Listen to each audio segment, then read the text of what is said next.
Hello everyone. आज हम एक बहुत ही इम्पोर्टेंट टॉपिक के साथ जुड़ने वाले हैं। ये बहुत बहुत ज़्यादा आपका इम्पोर्टेंट टॉपिक हो जाता है बिकॉज साइंस में आप देखते हैं इस टॉपिक से क्वेश्चंस आपको हर एक एग्जाम में देखने को मिलते ही मिलते हैं। तो आज हम पढ़ने वाले हैं कुछ ह्यूमन डिजीज, मानव रोगों के बारे में। सबसे पहले हम पढ़ेंगे जो कुछ फ्लैटी हेलमिंथेसिस होते हैं, जो किसी कृमि के द्वारा रोग होते हैं। उसके बाद हम फंगस जो होता है, फंगस से होने वाली बीमारियां पढ़ेंगे। एंड उसके बाद हम परजीवी जो होते हैं, पैरासाइट्स जो होते हैं, पैरासाइट से होने वाली बीमारियां पढ़ने वाले हैं। तो ध्यान लगा के सुनिएगा, बहुत महत्वपूर्ण आपका टॉपिक है। सिंपल सी भाषा में हम चीजों को समझने वाले हैं। चले भाई, हेलमिंथिस यानी कि जो कृमि होते हैं, आप एनिमल किंगडम में ये फ्लैटी हेलमिंथिस के बारे में पढ़ते हैं। जो कृमि होते हैं चपटे आकार के होते हैं, ठीक है। ज्यादातर आपका जो आंत होती है या जो आपका पेट और एनस वाला पार्ट है, ज्यादातर वहां पर ये पाए जाते हैं, ठीक है। तो हेलमिंथिस यानी कि फ्लैटी हेलमिंथिस कृमि जो होते हैं, उनसे होने वाली बीमारियां। फर्स्ट है अतिसार, जिसे डायरिया कहा जाता है। देखो, डायरिया बीमारी आप देखते हैं, ये जो बीमारी होती है ज्यादातर बच्चों में होती है। इस बीमारी में आप बार बार, जो बच्चे होते हैं, बार बार डेफिकेट करते हैं, यानी कि बार बार मल त्याग करते हैं। और उनका जो मल होता है पतला होता है, यानी कि काफी पतला स्टूल उनका होता है, चलेगा। और ये जो बीमारी होती है अतिसार, इसका जो कारक है ये एस्केरिस लुम्ब्रिकोइडिस है। एस्केरिस लुम्ब्रिकोइडिस एक निमेटोड होता है, जिसकी वजह से यह बीमारी होती है। इसमें जो आंत यानी कि जो इंटेस्टाइन होती है, उसमें घाव हो जाता है।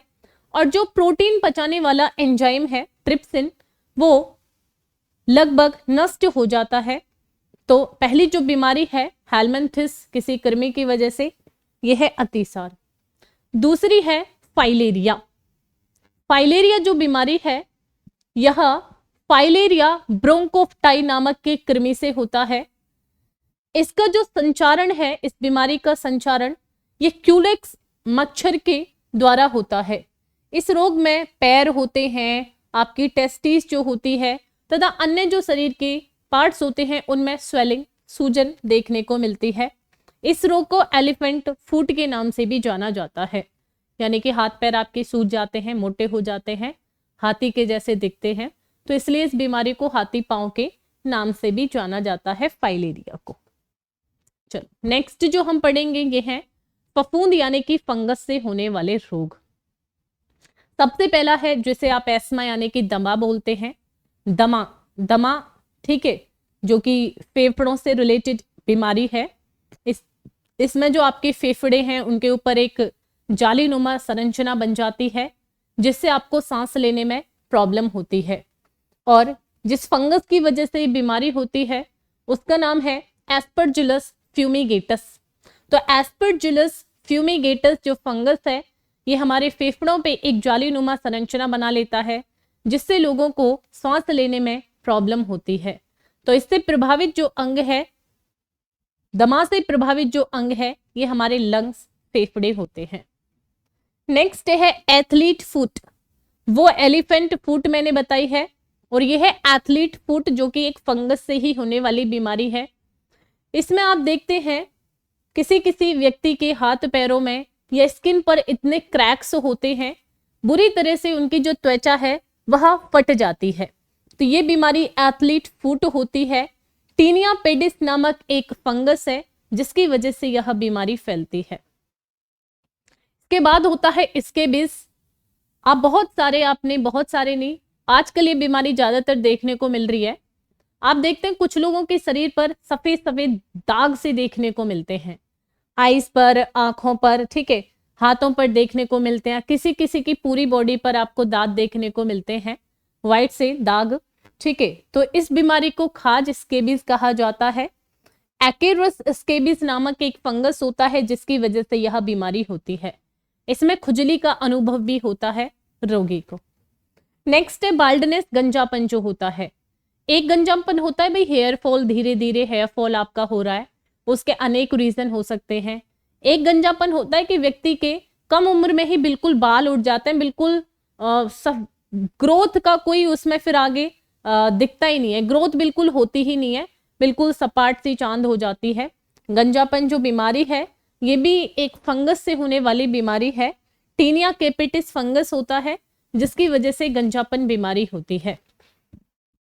नेक्स्ट रिंगवॉर्म्स, जो दाद होते हैं आपके या रोगी के पूरी बॉडी पर लाल लाल कलर के दाग हो जाते हैं, ठीक है, तो ये भी ट्राइकोफाइटोन लैरुकोसम एक फंगस होता है जिसकी वजह से जो गोले गोले से पड़ जाते हैं, बहुत ज्यादा खुजली भी इसमें फील होती है दाद में, ठीक है, तो ये सभी फंगस से होने वाली बीमारियां हैं।